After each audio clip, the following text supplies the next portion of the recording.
lá, de volta então no nosso diálogo franco com o Dr. Fernando Calera, médico.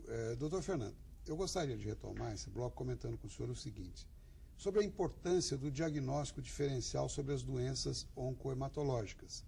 Vamos citar, por exemplo, o caso do ator aí, o Giannichini, que tem essa repercussão nacional, a própria presidente Dilma, né, quando teve problema. Agora, paralelamente, o que a gente observa que acontece? Por exemplo, a revista Veja, que publicou aí essa semana, primeira página, capa, sobre o Giannichini, me chamou a atenção, por exemplo, um trechinho lá onde se diz que a atividade física em exagero pode causar esse tipo de problema. Quer dizer, parece que isso aí não é bem a realidade. Então, essa divulgação massificada, ela tem prós e contras, né? Como é que o senhor vê essa situação? É verdade. O diagnóstico diferencial das doenças oncohematológicas é fundamental. Existem vários tipos de doenças oncohematológicas, citando os linfomas. Entre os linfomas, nós temos mais de 25 tipos só classificados linfomas. Então, linfoma não Hodgkin é o nome do pesquisador que descobriu a doença, de grandes células. O outro é linfoblástico. Quer dizer, existem vários termos aí para cada linfoma. Então, definir claramente qual é o tipo é muito importante. E com rapidez, né, Carlos? Isso é fundamental. Porque... E como se define o tipo?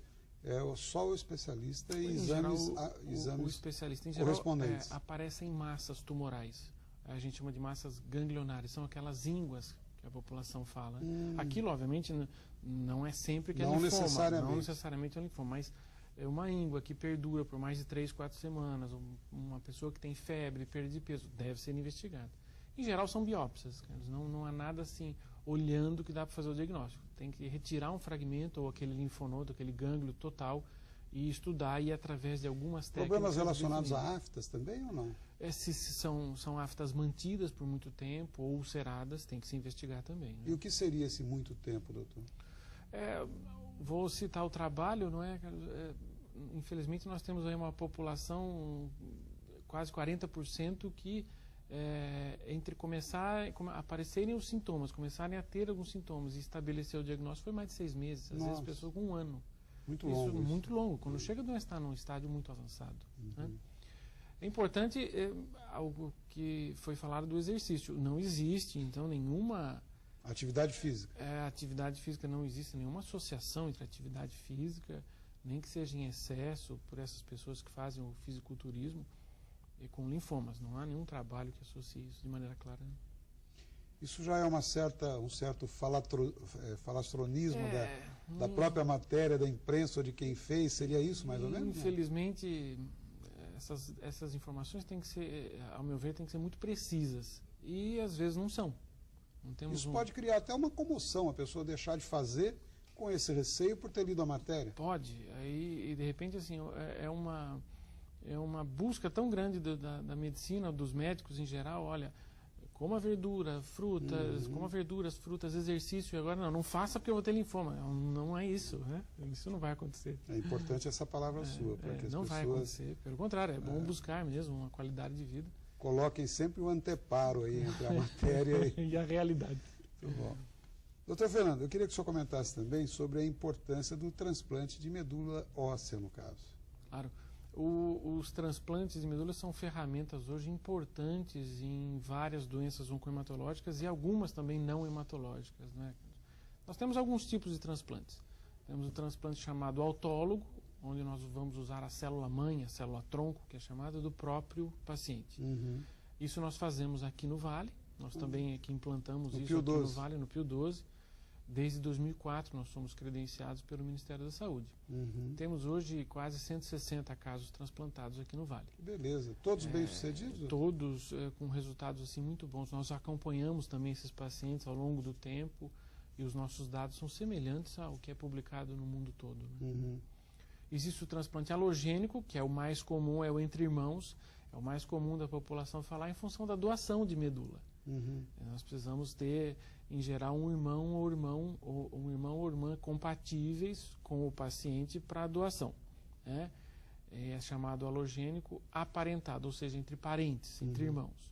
Mas existe o não aparentado, que é aquele paciente que na família, entre os irmãos ou irmãs, não tem doador. Nenhum foi compatível com ele.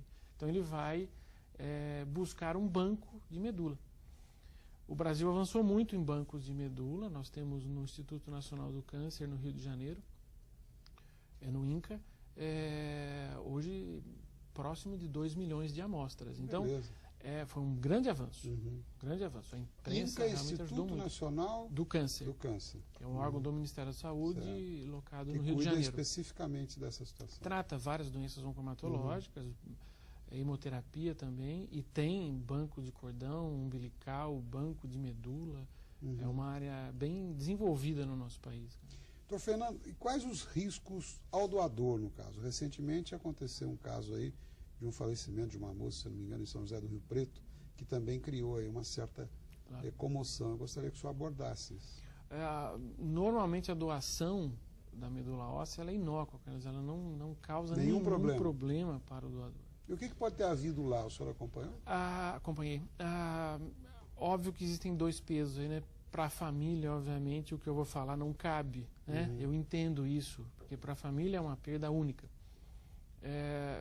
Mas provavelmente é uma fatalidade. Nós, para acolhermos, nós passamos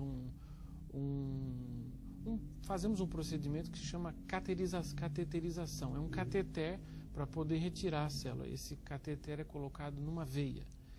Provavelmente ali houve algum acidente que fez com que essa doadora tivesse um sangramento além do habitual e não corrigido a tempo. Ela Mas faleceu. isso é um caso raríssimo, não é? Raríssimo, não há outra notícia de caso no país. Doutor, e quais os agentes causadores dessas doenças? Há como evitá-las? São transmissíveis? Há fatores predisponentes, no caso, não? Infelizmente não. As doenças oncomatológicas não têm essa predisposição de alimentos, de hábitos em geral do paciente. Em geral, elas advêm de mutações que qualquer um de nós, infelizmente, pode sofrer. Por uma limitação de tempo nossa aqui, nós vamos ter que caminhar para um breve intervalo aí, mas se for o caso, se o senhor julgar necessário, a gente volta a esse assunto. Caso contrário, temos outros importantíssimos no próximo bloco. Continue conosco. Até já.